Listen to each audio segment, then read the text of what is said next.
Grand Canyon National Park car tour begins from Flagstaff, Arizona, northbound onto U.S. Route 89, about 56 miles across the high plains of north-central Arizona.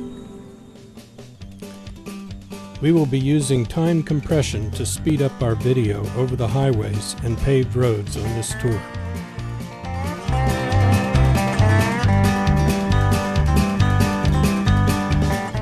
The first leg of our day trip took about 1 hour and 15 minutes. The temperature was 10 degrees and sunny this January 3rd day in 2015.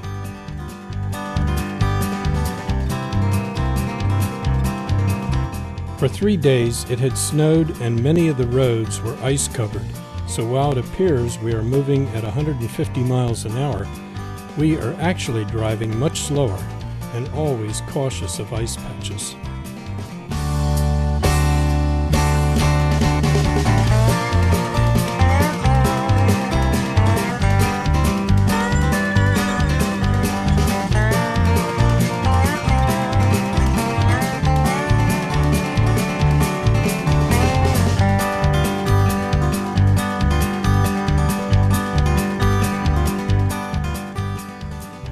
From time to time, I will display our car's GPS screen to give an idea of our location.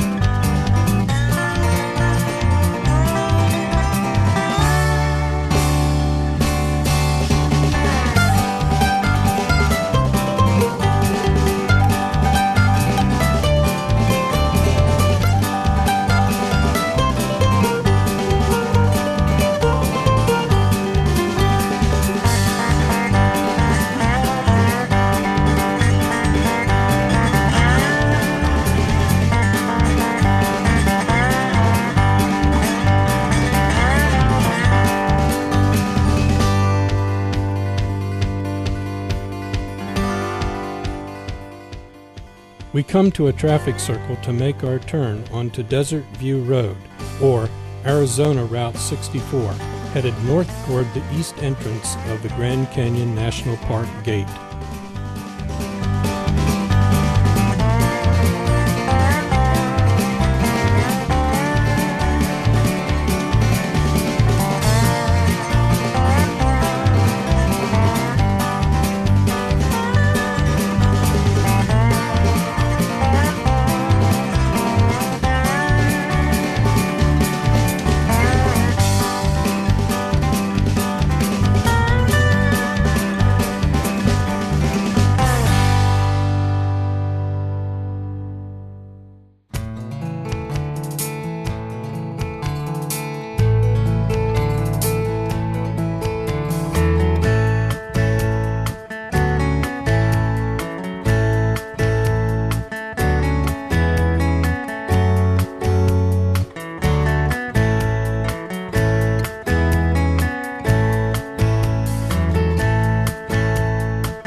plan on making one stop before we get to the actual park entrance to have a look at Little Colorado River Canyon, where it comes closest to our Main Route 64.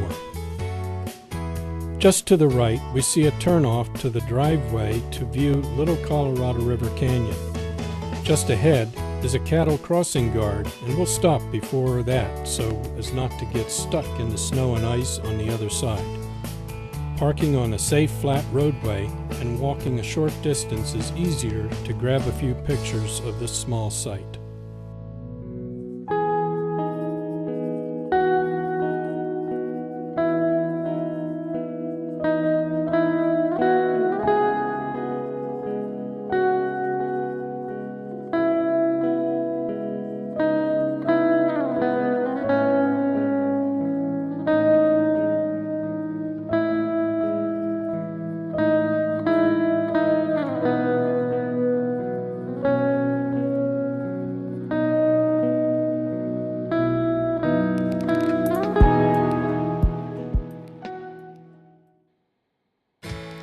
Our altitude so far has averaged about 5,000 feet, but we will soon be climbing to the southeast rim, which will run between 7,000 and 7,500 feet. Our Weather Traveler's Guide warns us that the rim drive is mostly snow and ice covered, but hopefully the park has the main drive and a few overlook sites cleared.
Back on Desert View Road and continuing toward the east gate of the park, the ice and snow still on the road is becoming more common as we climb toward 6,500 feet.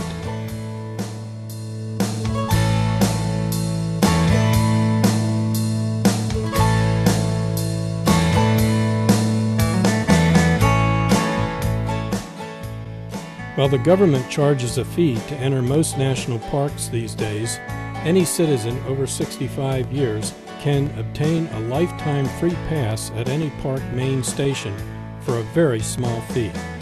If you plan on visiting the national parks more than once, I would advise you to get a pass, as it can save you hundreds of dollars. Just ask for them at any main park station.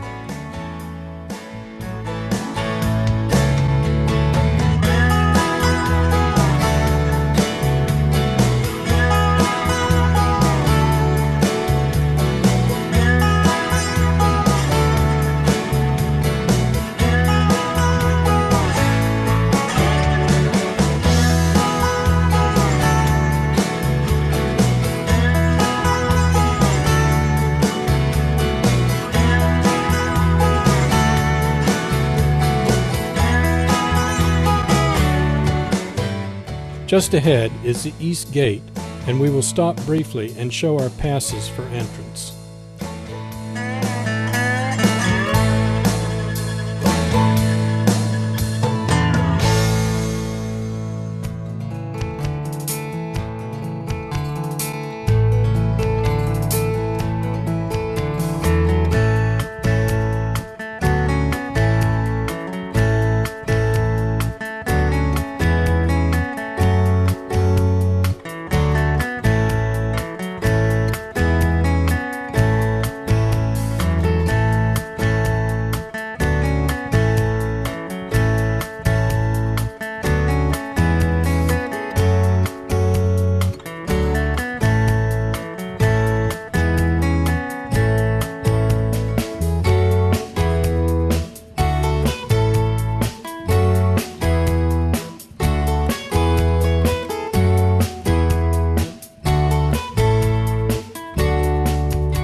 Just past the main gate, we turn into our first park stop. It is marked with a well-recognized stone tower called the Watchtower, and the site location is called Desert View.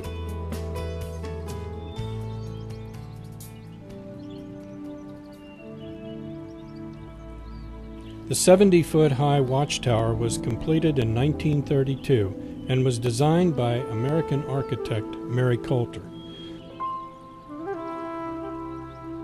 The design was made to resemble the ancient Pueblo people's towers, but this one is actually much larger than those built by the ancients.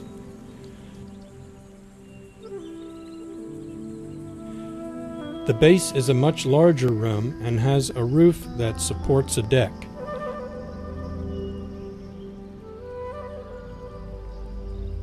At the top are irregular rectangular windows all around for a 360-degree view.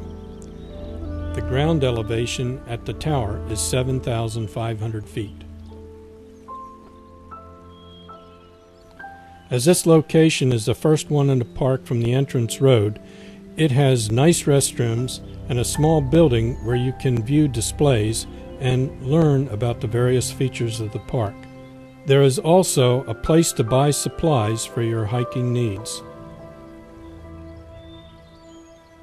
In front of the tower is the rim edge where we can view the canyon's 230-degree vista, including the Colorado River, the Little Colorado River feed, and the North Rim, anywhere from 8 to 30 miles away. As with most of my travel productions, this one is filmed in 3D to give a more realistic look at the canyon. Because the canyon is so large, we are using two cameras spread wide apart to add additional depth to the scenes. Even with this system, many of the background shots of the canyon wall will appear flat, as achieving depth of the landscape many miles away is just not practical on a day trip visit to the park. My twin cameras will be spread about 1 meter apart, and the closer shots will use a single 3D camera with more conventional spacing.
Finishing here, we head back on the road, going west to our next stop, Navajo Point. Here, we can look back at the watchtower on the canyon rim in the distance.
Continuing on to Lippin Point, we stop and get some new vistas and various rock formations rising up from the canyon floor.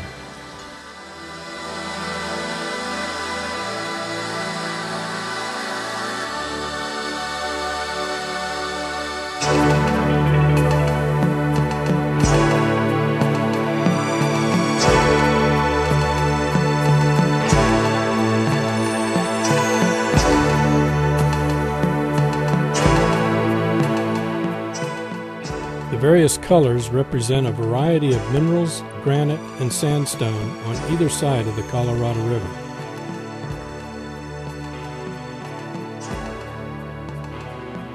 We also now can see some of the rapids that challenge those looking for that sort of adventure. Being that it is winter, with very cold temperatures, even on the river, no rafters or kayaker adventures can be found.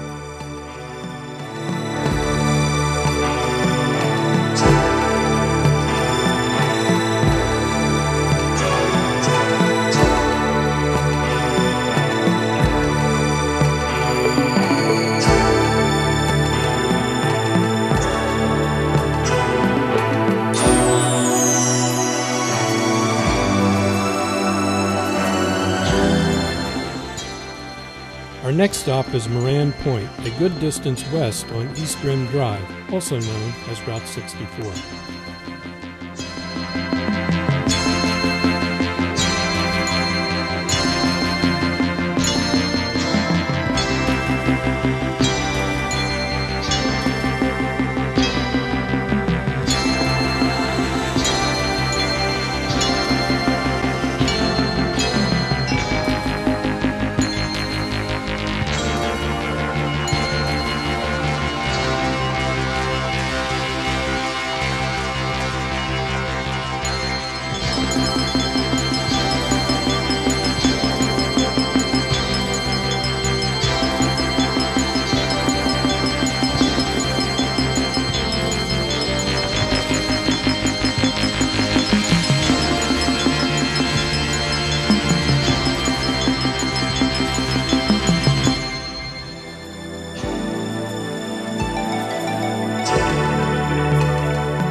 At Moran Point, we find a variety of evergreen trees and snow on the canyon wall, making for some added greenery and color to contrast the white snow and desert color rock.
Okay, here is Grand View Point, again far enough away from Moran Point that we see the east end of the Grand Canyon from a different perspective.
After Grand View Point, our road runs right along the rim, and we visit 3 of the 4 roadside pull-offs to grab more of the scenic vistas.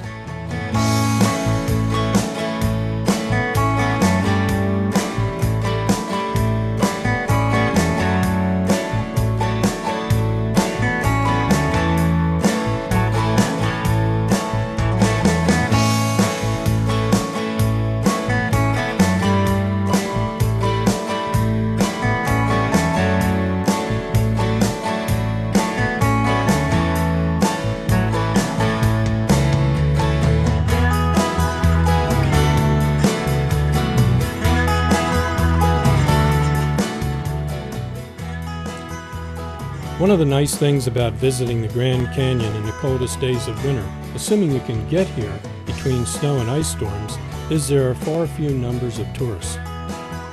As you can see, we haven't had any trouble getting a parking spot at the various vista points of view.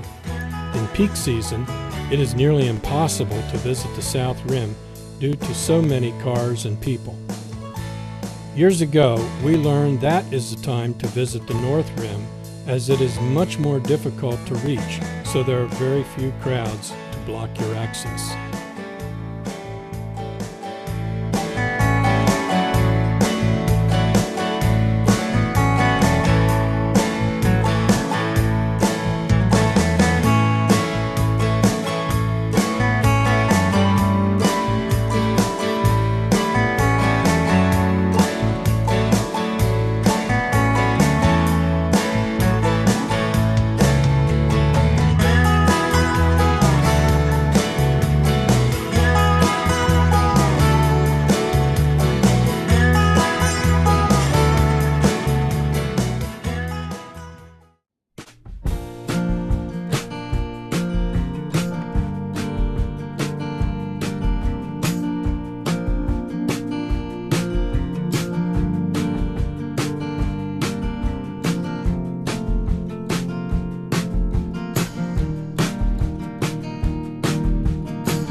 final stop for the day is Mather Point.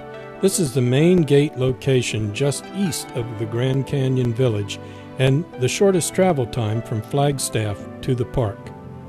It is also heavily populated even in the low season because the stores and hotels are in this area.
That's about it for today.